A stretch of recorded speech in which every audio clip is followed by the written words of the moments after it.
Good morning friends.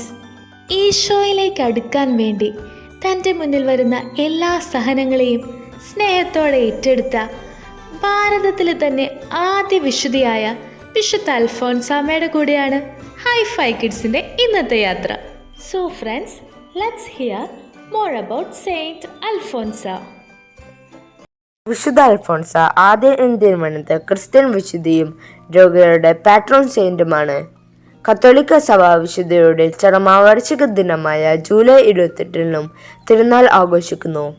പ്രാർത്ഥനയുടെയും സ്നേഹത്തിൻ്റെയും സേവനത്തിൻ്റെയും ദിട്ടമായ 4 തൂണുകളാണ് വിശുദ്ധ അൽഫോൻസാമ്മയുടെ ആത്മീയ കെട്ടിപ്പടുത്തത്. അവർ എല്ലാ ക്രിസ്ത്യൻ സാധുക്കളുടെയും ഒരു മാതൃകയായിരുന്നു. അവർ ഒരിക്കൽ പറയുകയുണ്ടായി, കഷ്ടതയില്ലാത്ത ഒരു ദിവസം നഷ്ടപ്പെട്ട ദിവസമാണ്. ഈ പ്രസ്താവന അവരുടെ ജീവിതത്തെയും അവരുടെ സന്ദേശത്തെയും സംഗ്രഹിക്കുന്നു. ദൈനംദിന ജീവിതത്തിൽ കഷ്ടപ്പാടുകളുടെ പാനപാത്രത്തിൽ നിന്നും കുടിക്കാൻ എല്ലാവർക്കും തികഞ്ഞ മാതൃകയായി അവർ വേറിട്ടു നിൽക്കുന്നു. Thank you. Have A pleasant day.